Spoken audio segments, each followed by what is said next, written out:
Bonjour, je m'appelle Fred et je suis le cofondateur de l'agence Fred et Farid qui est basée à Paris, Shanghai, New York et Los Angeles. Je vis à New York mais je suis français et je suis fier d'être français, j'aime mon pays. Donc je ne suis pas dans le French bashing du tout. Comme beaucoup d'entre vous, je suis entrepreneur et entrepreneur c'est la voie du sang et des larmes, mais c'est aussi la voie de la liberté et de l'estime de soi. Mais c'est dur d'être entrepreneur. Et quand je rentre en France, je constate que le regard sur l'entrepreneur n'est pas le même qu'aux États-Unis et en Chine. C'est moins valorisé en France qu'aux États-Unis et en Chine. Alors je voudrais vous partager ma vérité sur le mot entrepreneur. Donc ce message s'adresse au futur gouvernement, aux élus et à tous les Français.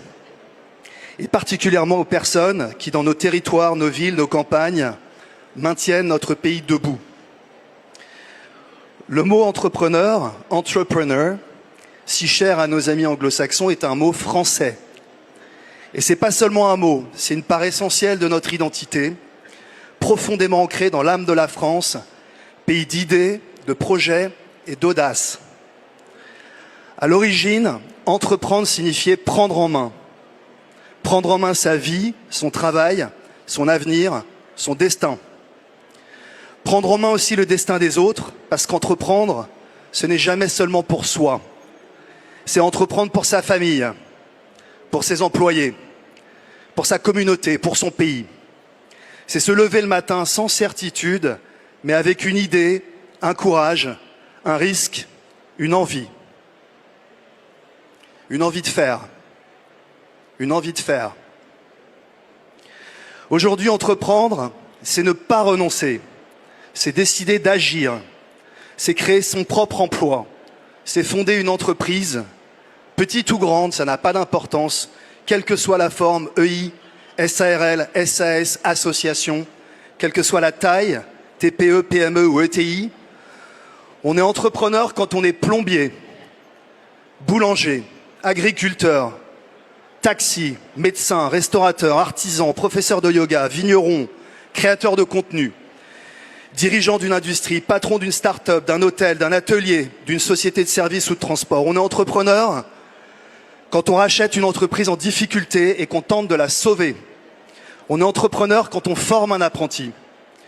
Partout en France, des femmes et des hommes bâtissent, embauchent, innovent et font battre le cœur de l'économie réelle.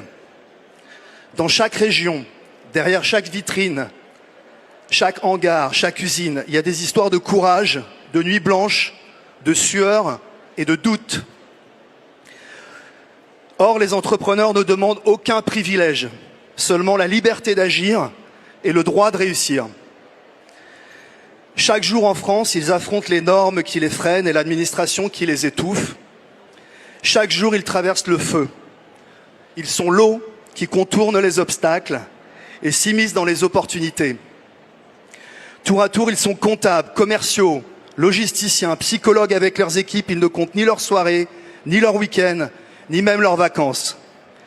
Ils embauchent, forment, tendent la main aux profils atypiques, donnent une seconde chance à ceux que la vie abîme. Ils payent leurs charges, souvent écrasantes, parfois leurs salariés avant eux-mêmes.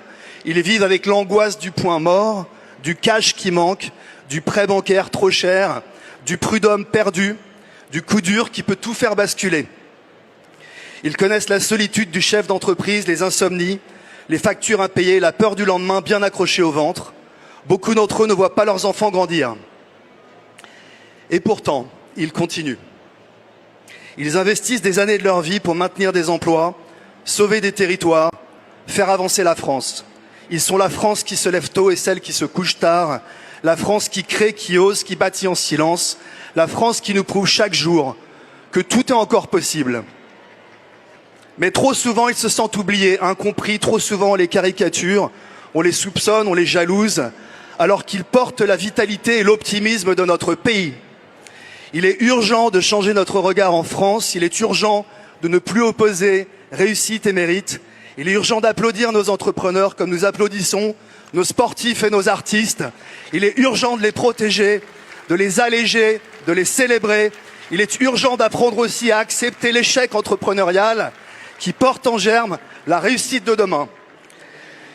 Il est urgent d'en faire des héros pour revaloriser la France du travail, la France du mérite.